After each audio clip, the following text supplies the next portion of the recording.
So this is my World's End 100K, couple days later race recap. The one I did on the way home was kind of shitty because I was half asleep.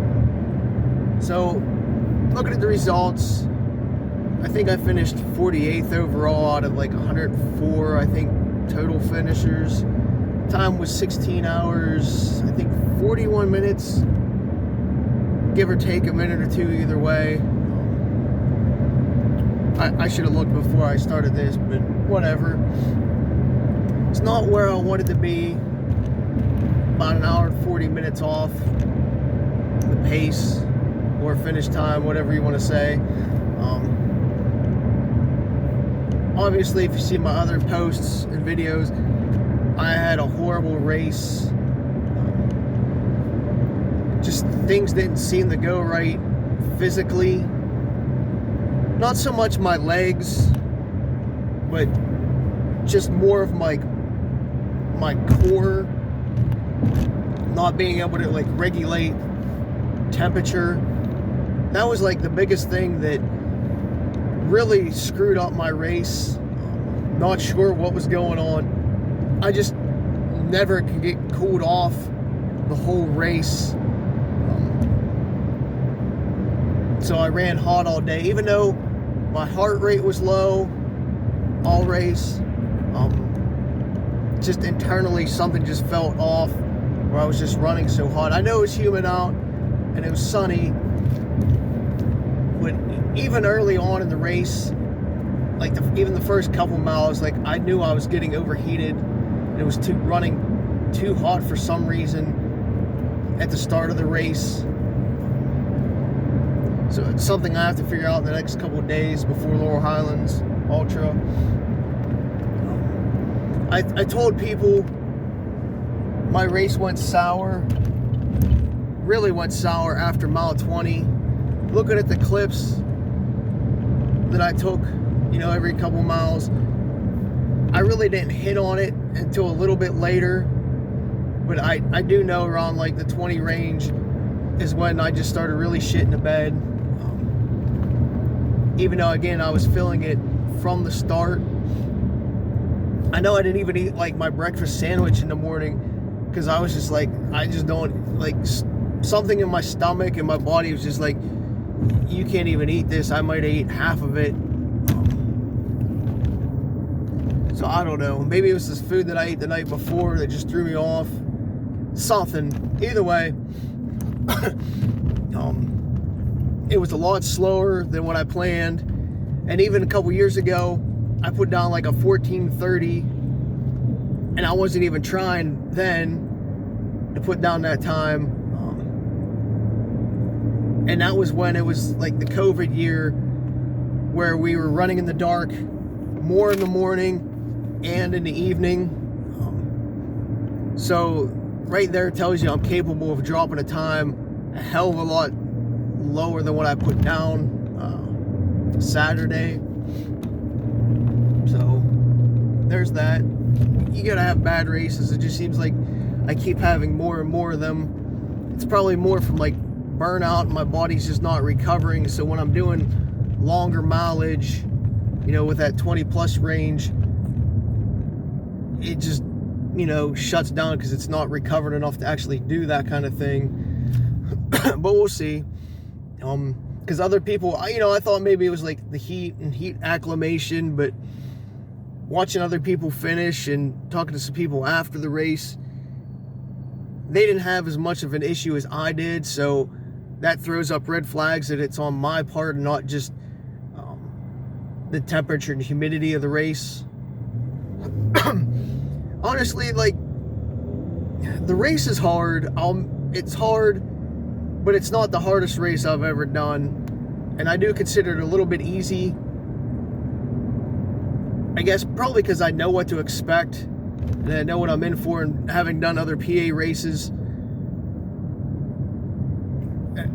I know, my body, mentally and physically, I know what's coming. So I don't find it as hard as maybe some other people do, even though you'd be like, whoa, you had such a horrible race and you shit the bed so bad, was it really that easy? yeah, it's still easy, in my opinion. It just, having a bad race just sucks in general. Again, it was because I couldn't regulate my body temperature, which led to other issues down the road. I know when I got home, I weighed like, it was like 144. And I know when I left Friday afternoon, I was 150. So being 144 after eating some food after the race, like that they offered, and eating some on the way home, I was probably definitely dehydrated, and I was definitely calorie deficient. I knew I was running calorie deficient all race. I burnt probably 8,000 to 9,000 calories at least. My watch said 8 something, and I might have taken in 2 at the most during the race. So I was definitely way behind on that stuff as well. But I just couldn't get anything down, just like a nibble here and there. Even trying to force myself to drink water and electrolytes, I just couldn't get anything like into my system or want to, even when trying to force it. It just felt like when I did, it sort of turned my stomach, like drink wise, and then like food wise, I just like got gas right away, and everything just wanted to like flush out of my system almost instantaneously. So I mean, I know I needed to eat calories, but the system was flushing it out as fast as I could put it in. So I was definitely behind the 8 ball on that. Even though I think early on that, even in the first 20 miles, I was trying to stay ahead of it. It just never happened. A lot of the aid stations, you know, I would come in, I would drink a ginger ale, some Coke, refill my bottles, maybe have a couple Tailwind or water, just whatever I thought I needed at the time. So I was taking in probably 20 to 32 ounces per aid station, but I was just burning it all up because I wasn't eating enough, so everything was probably just getting sweated right out. Because again, I couldn't really eat anything. The Tailwind was helping save off starvation and just complete annihilation of my body. Because you know, Tailwind has calories in it. It's almost like an IV type drink. Because I know my clothes, I wasn't burning muscle up, at least not too bad, because I didn't have that ammonia smell on my clothes. You know, even a day after I got home, because they just got thrown in a pile for a day. So there was no ammonia smell, so I wasn't in like a ketosis where I'm burning muscles or anything like that, or rhabdo. So that's a good sign. But then again, I also wasn't pushing hard enough throughout the whole race to really burn up into like muscle reserves, at least not noticeably. Because even if I'm washing myself off in the creeks and stuff like that, I still have that ammonia smell because it sticks on your clothes. Even after some other races where I've like redlined the whole time. So I mean, that's sort of a good sign, unless I was just so screwed up that, you know, the ammonia smell wasn't even coming through. But who knows. I did use poles for like the second half of the race. I was trying to be stubborn and not use them, and I said, you know, don't be a bitch and use poles, because before I've never used them for the race, and I felt like I didn't need them this time, but I wanted to sort of save my legs as much as possible. And since I was going slow and having such a bad day, I made the decision to use poles. I don't know if they actually really helped, except for the long hill in the middle of the race.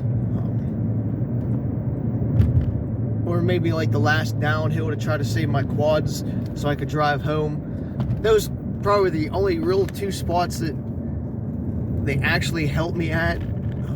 Other than that, didn't really need them. I carried them probably half the time, the second half of the race, and then I was just using them being a bitch the rest. But I sat in the creeks.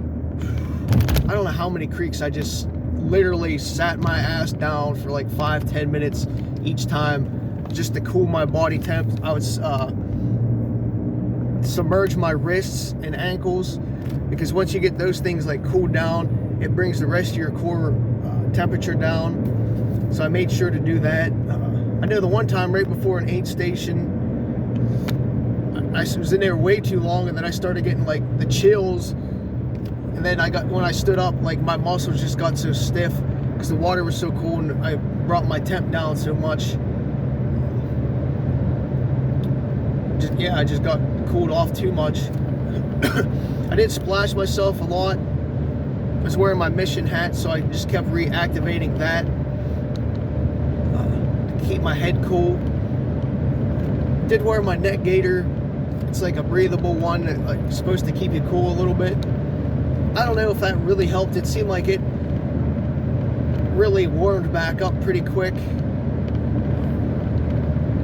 So I might not use one again unless it's got one that's like actually got ice. It was nice though, because I could fold it up a little bit and put a couple pieces of ice from aid stations in. Not that I really felt the ice against my skin because I was just so hot, I didn't notice it. But when I had arm sleeves on, because I was testing that out a little bit, arm sleeves are supposed to keep your body cooler, because it's not going to let the sun hit you and evaporate the sweat as much, so your skin's going to stay moist more. It seemed to work. And then even when I wet them, at least early on, we'll say the first half of the race, before the sun really came out, it really did seem to help keep my arms and stuff cooler. At least I could feel it. A little bit of a breeze like would hit. I could feel them cooling my arms off. The second half of the race, when the sun really came, I felt like they actually warmed my body more, so I ended up taking them off because they would just dry out too quick. So I don't know if those things like the neck gaiter and the arm sleeves played a factor in me being overheated, but generally speaking, I felt they were keeping me cooler, at least to the touch. But maybe since my body, you know, it was the coolness of the stuff, my body was just running hotter because of that stuff being cooler to the touch. So I'm gonna have to look into that the next day or so as well. My Paragon 13s were all right. I know my feet got really sore by the end of the race. There's also a lot of rocks and all the creeks and stuff that I was just getting my feet wet in, I think played a huge factor in that, because they were so shriveled up after the race. They just hurt from being shriveled up and then being wet all day, and then pounding rocks is just gonna hurt your feet.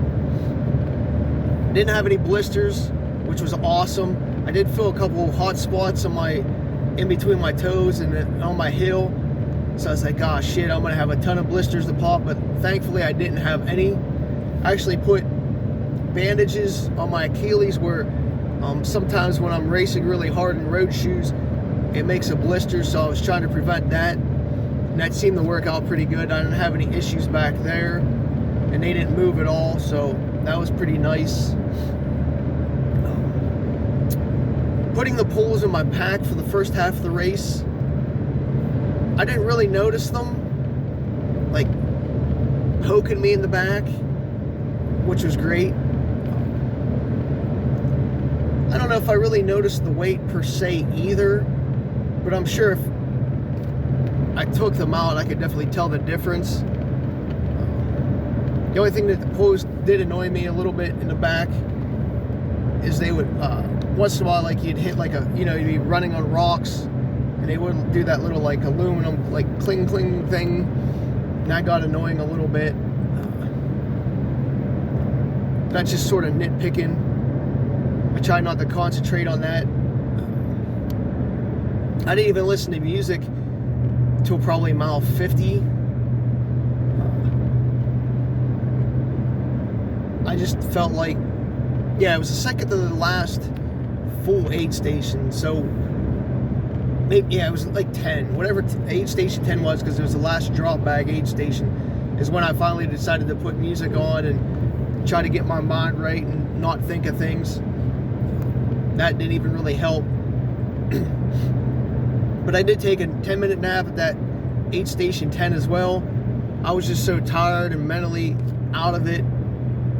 Since I usually take a nap during the day, I was like, all right, I just need a 10-minute recharge. I even told the aid station people, I was like, listen, I was like, I'm good. I just need 10 minutes to recharge.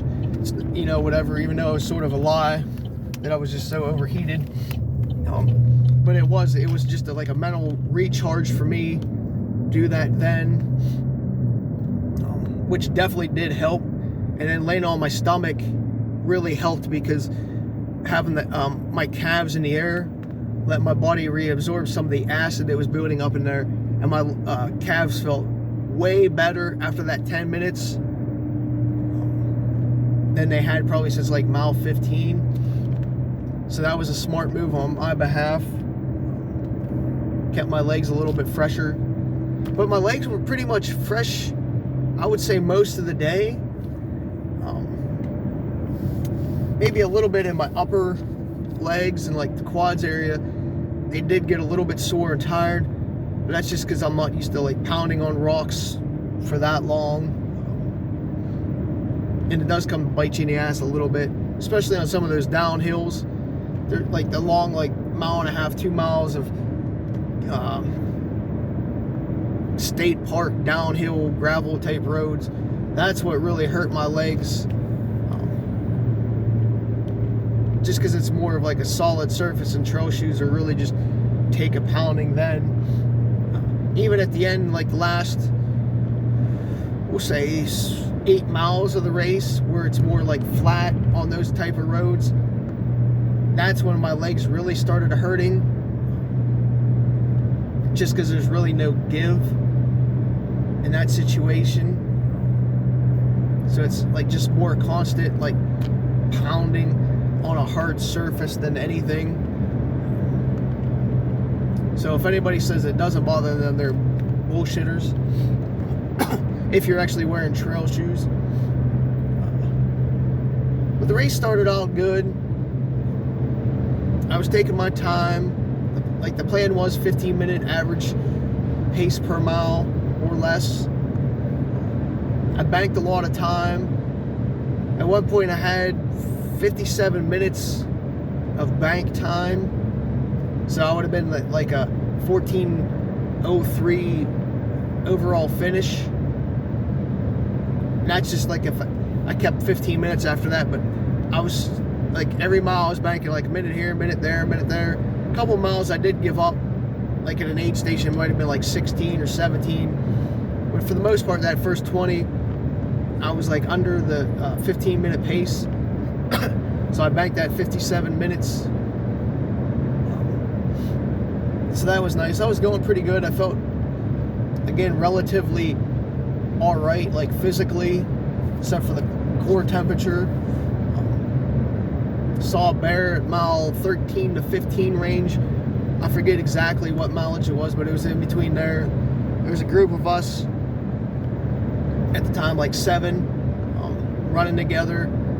I was like second in, the guy in the lead. It was like, oh, there's a bear. And like we all stopped and looked at it for a couple seconds. I heard something like busting through the brush above us, because it was like on a slope at the time and it was up above. I just figured it was a deer or something. I wasn't even gonna look until that dude said something. Then I looked up and said, oh shit, it is a bear. I did get a video of it. So that was the first bear I've seen while trail racing. Hopefully it's the last. A couple people said they saw a mother with cubs during the race, so I'm thankful I didn't see any cubs, because that's always a scary situation, no matter if you're by yourself or with 50 people. But again, for the first part of the race, we'll say like 15 miles or 18. We'll just say 20 because I've been using 20 as the standard for this recap. I was running with people. Sometimes it'd be a group of like 3 or 4 of us. Some of the times it'd be 7 or 8. And then it slowly just trickled out as everybody spaced apart. But which was nice early on because it kept me in check. Because, you know, if it wasn't for running with people and trying to stay slow, I probably would have banged out like more 8 minutes, 9-minute miles, just going fast naturally. So having ran with people, it slowed me down way, well, we'll just, a lot, which is actually sort of my plan instead of busting ass through things. So I'm happy about that. Even though I'm kind of wondering if it hurt me because I stayed in low zone 1 and 2 the whole time. Maybe I hit a little bit of 3, but never really into the 4 and 5 zone. So I don't know if that played a factor in because I was just running so low heart rate.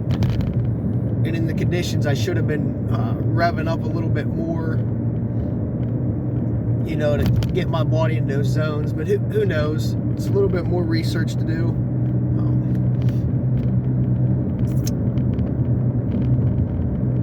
I know around mile 8, I was starting to feel a little gassy. And I was running with some people, and I was like, all right, I'm going to go, because I know there's like a bathroom or something at the mile 10, 8 station. So I ran ahead, got my snacks and drinks real quick, tried to go to the bathroom. It was just gas at that time.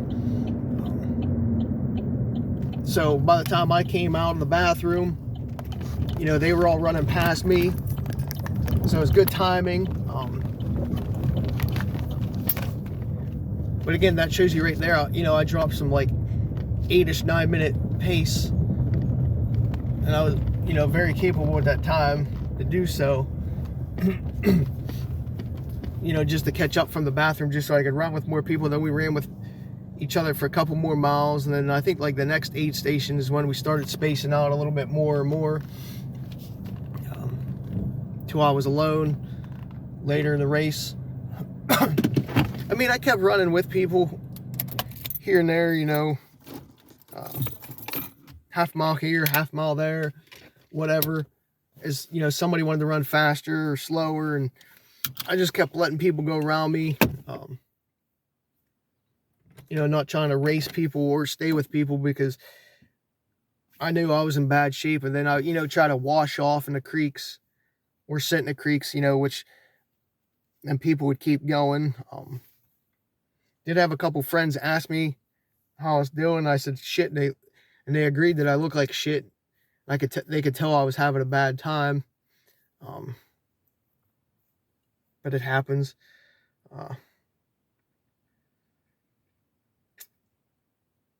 Did talk a little bit with some people like the first 15 miles, but after that, it was just a typical trail race speech, you know, good job, looking good type stuff. Nothing too major. Conversation wise, I did go through like all the phases of a race, you know, high points, low points, the MF stage, and screw this, F this, I'm over this, I just want to quit, DNF, and all that type of thing. As I told people, if people didn't talk shit all week, I probably just would have dropped after like mile 20 because I knew it was going to be a struggle the rest of the race.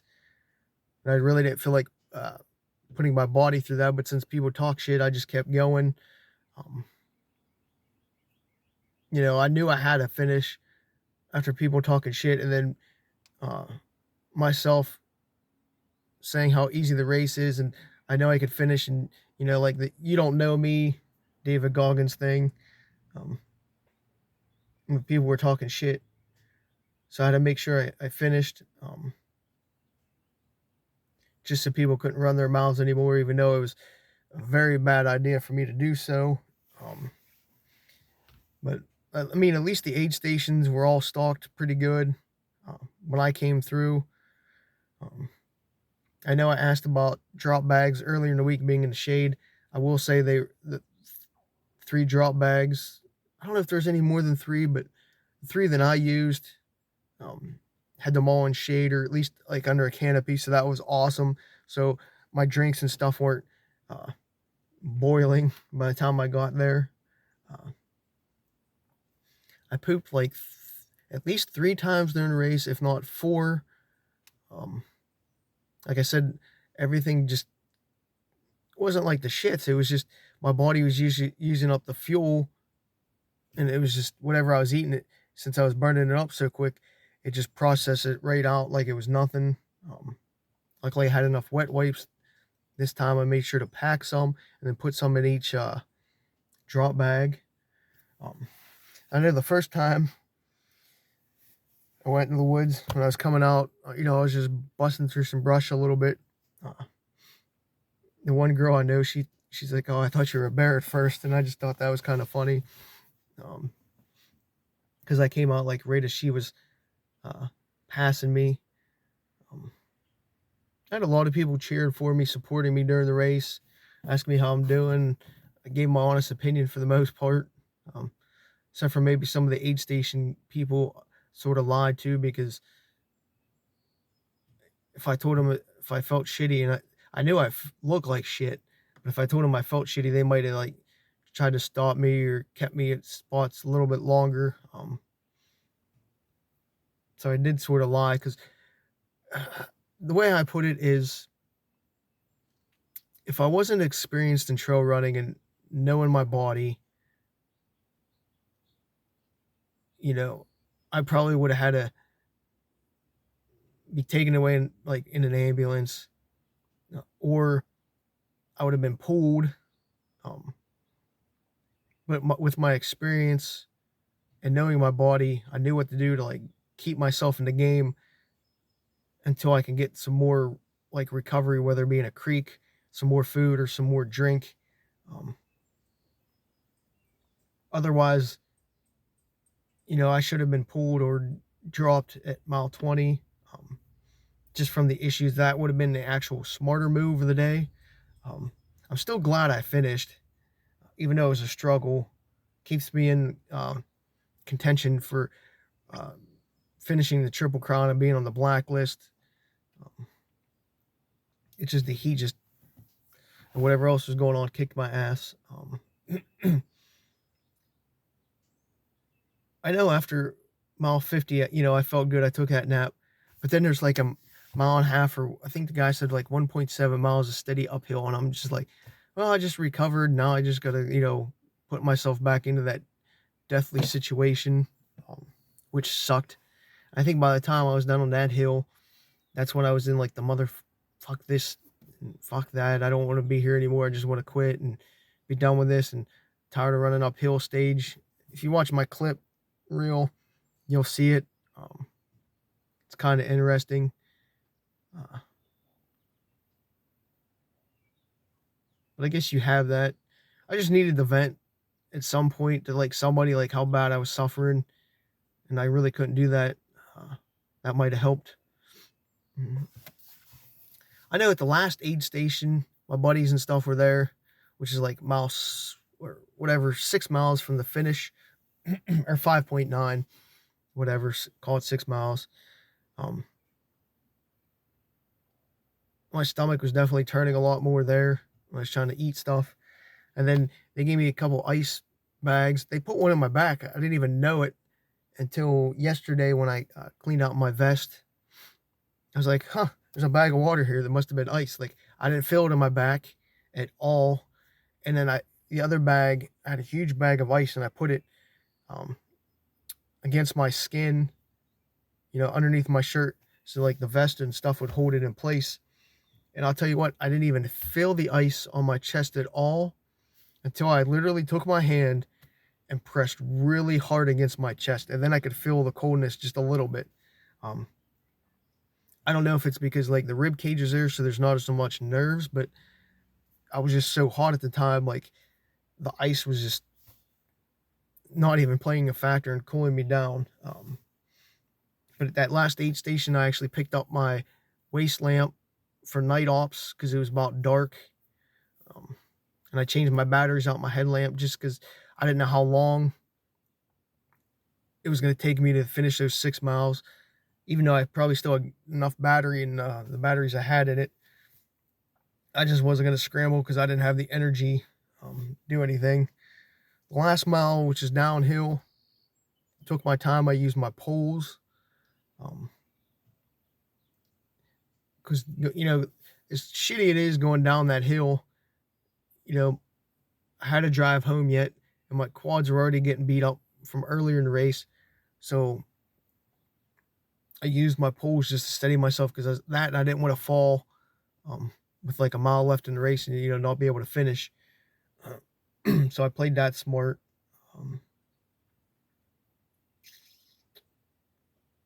Other than that, like course wise, I saw the cool couple spots. We do every time because the course never changes. But I really enjoyed running through my couple of my favorite spots, like between 15 and aid station 19.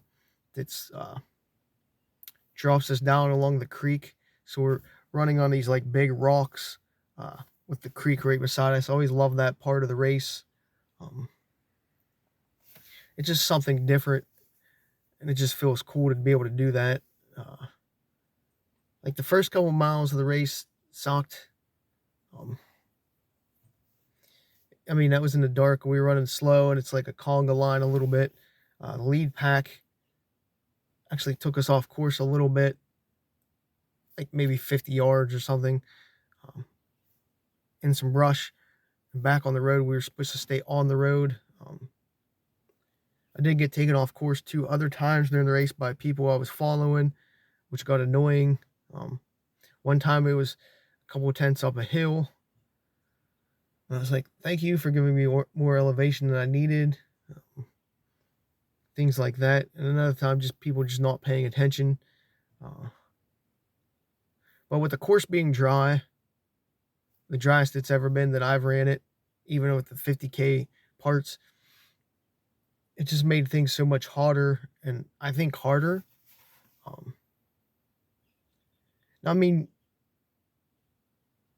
guess with it being dry, you could run faster on like this more solid surface.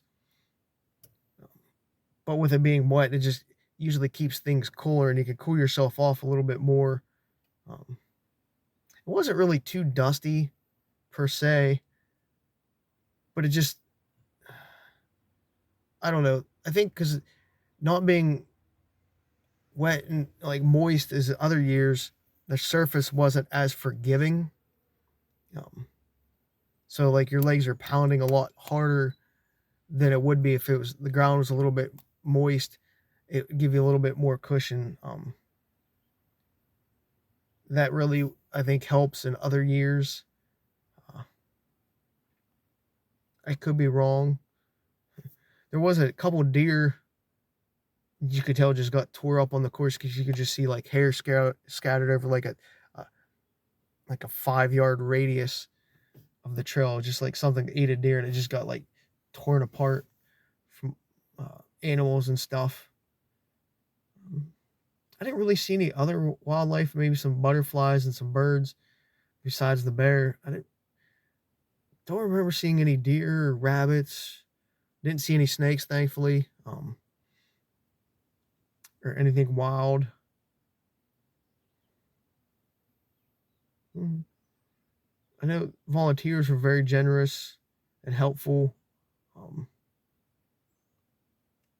They were on their A game, jumping in to help wherever anybody needed anything, giving us information, how far to the next aid station, what's ahead of us, stuff like that, which is always vital information because a lot of times races don't provide that. They're just like, I don't know. You'll get there when you get there, where they actually knew their shit. Most of them are like repeat aid station people, so they're not new people, so they knew what to expect, and they're experienced trail runners themselves, so they know what to look for. trying to think of some course things, but can't really think of anything. Most of the time, you're just following the LT, the Loyal Stalk Trail, which has marks on the trees, like usually little circles with LT in it. Maybe some yellow here or there, and then towards the end, um, some kind of like arrow looking design with blue in it. Maybe a little bit you were running with some red on some trees. Um, Markings that we were following, like ribbons, were spaced out, up to like maybe a tenth apart. So you couldn't really rely on them. Um, but you really weren't going to get lost this year if you paid attention. Um, we did miss what I missed from previous years was being able to see the waterfalls. With not having much water and rain and stuff like that, like the week leading up, a lot of the waterfalls that look really cool were just like completely dry or just trickling. So you really didn't get to enjoy that as much because the way they designed the course, uh, you run by a bunch of them. If it's wet, you really get to enjoy that aspect of the race. Be able to see cool things like that running. So that was one thing I did miss this year, is not being able to see that. And every time I saw like where a waterfall was supposed to be, or like where water was before, I'm like, man, that's just so dry. I was like, this forest is just so dry. I was like, it's going to be a really bad forest fire year just because of how dry things were. I know the next day I was worried how my legs were going to feel. My legs actually felt pretty much fresh. I wouldn't say brand new, but 90% healthy, which was weird after doing 12,000 feet of gain and descent and 65 miles. As much as I struggled, my legs felt excellent. The only thing I really had was I still got it a little bit. My voice is hoarse. I had like what I'm going to call a respiratory infection because, like, say from my nipples up, it just felt inflamed and congested, more so inflamed. So I don't know if I caught anything. Maybe like some kind of bacteria from washing off all the time in those creeks because some of them were sketchy, and I know one smelled like piss. So it's probably just a bunch of animal piss gathered in like a little pond. And I did develop a little bit of rash down like in my breastbone area, and then like underneath my rib cage yesterday, which was 2 days later. It was just weird that it developed then and not like immediately after the race.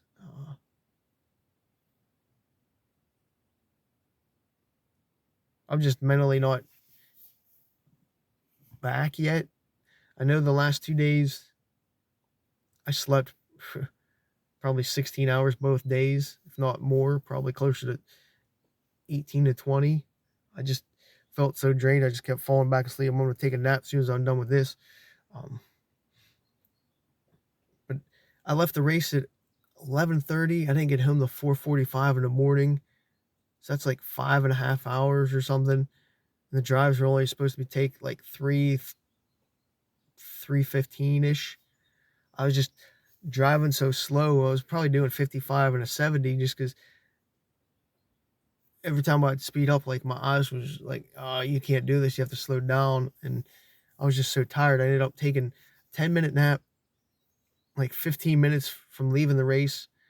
Then maybe an hour from the race, I pulled into some Flying J's parking lot and curled up in a ball in my Subaru for 40 minutes in the back seat. I just needed it. I knew I wasn't going to make it any farther. And all the hotels that I was passing, they were like jam packed, and being at like 1 o'clock in the morning,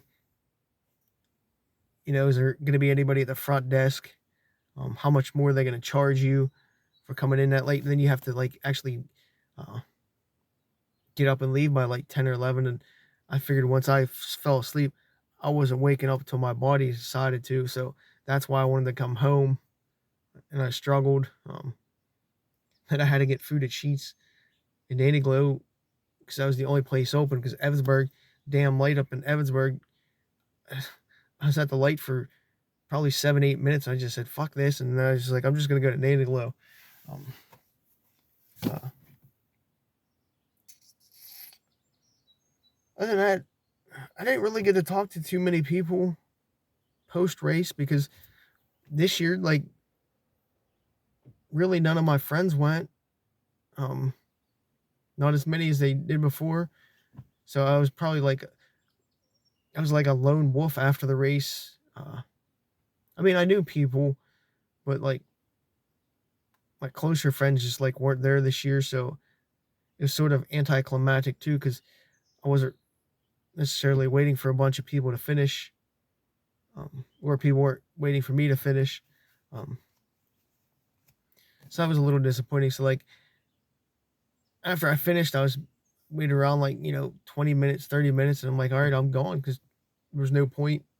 Um, I did lay on my stomach for like 5 minutes in the pavilion area. Um, and I started getting real cold and shaky. I went from like overheated to like hypothermic. Um, and I know Clay came up and talked to me. I was like, I gotta go to my car because I just started like I was like he even said I was shaking and I was getting to that like hypothermic stage. Um, because my body was just trying to cool itself down and finally caught up to me. Um, I mean, I did get to talk to Ben and stuff after the race, and bullshit for a few minutes, but that was about it. I gave Georgetta some shit as I was coming down the hill because I heard her talking shit. I'm like, she didn't know it was me at the time, so I was like, "Hey, pipe down up there," She's like, getting her going a little bit because she didn't know it was me at first, and then she realized it was me. She's like, "Oh, it was cool." But I just had a miserable race. Didn't really enjoy it as I did in past years, just because I had such a bad time. So that took away a lot of things from it. Not that it's a bad race, I just feel the need that I never have to go back for any reason.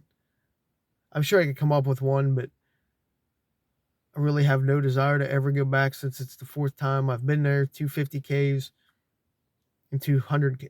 Well, this would have been my third 100K for the race. So I've done it 5 times. I think that's only 5. I think I did it 5. I don't think it's been 6. So I finished 3 times because I got 3 buckles for the 100K and then twice for the 50K.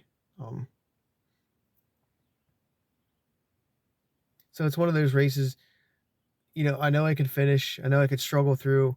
The only reason why I'd go back is if I wanted to put down a better time. And right now, I don't feel it's worth it. I would like to go back and maybe volunteer a little bit or crew some people, pay some people, but no desire to really run it again, especially if it's hot out or if it's thundering like it did the one year that I finished in like complete lightning storm. I don't want to do either of those 2 scenarios, so um, I don't know. I did pray for rain all day long Saturday. We got maybe like 5 minutes of very light sprinkle,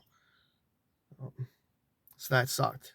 A lot of people were looking forward to the rain. I'm not sure what the DNF rate is yet. So 104 people, I think, in the 100 finished. I want to say like 120 or 130 finished in the 50. So it's like, we'll say 240, 250.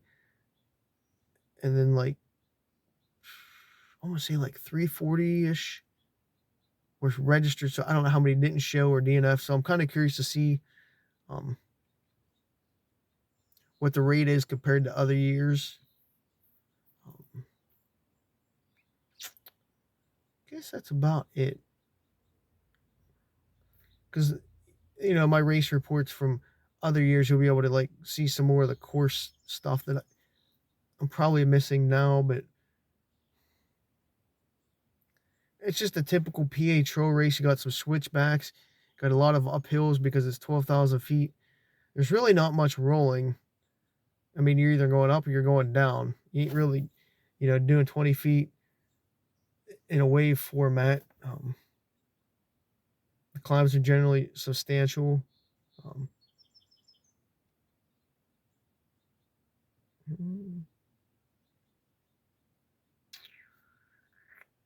guess that's about it. I'm going to leave it at that. I feel a lot better about it today than I did on the way home Saturday when I was half asleep. Even though I'm tired now still. I just have a better taste in my mouth now than I did then. I was just so salty and pissy and upset with how I did. Now I'm just like, you know what? You finished. You got it done. It's time to get over it. Even though there were some people that didn't look at me out there, they're calling out other people's names as they passed by them, and these people knew me. They just sort of like turned their head, and I'm just like, you know what? Fuck you, buddy. So I did take note of that. Some of the other things people said before and after. Keep it in my brain for use later down the road.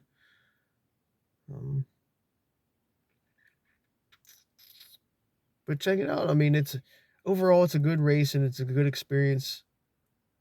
It's one of those like probably top 10 races in PA that you need to do if you're a trail runner, at least once. I mean, it can eat you up. It ate me up, even though I still say it's not as bad as people think. It just, when you have shit going on, it will compound on you. So if you go into the race and you have like an injury or something, the race is really going to compound that compared to some other ones. So take that into consideration if you ever sign up and have an injury or any other kind of health problems, like maybe if you're a woman on your period, or if you've been training too hard and you're a little dehydrated. Those little things will be very compounded in this race and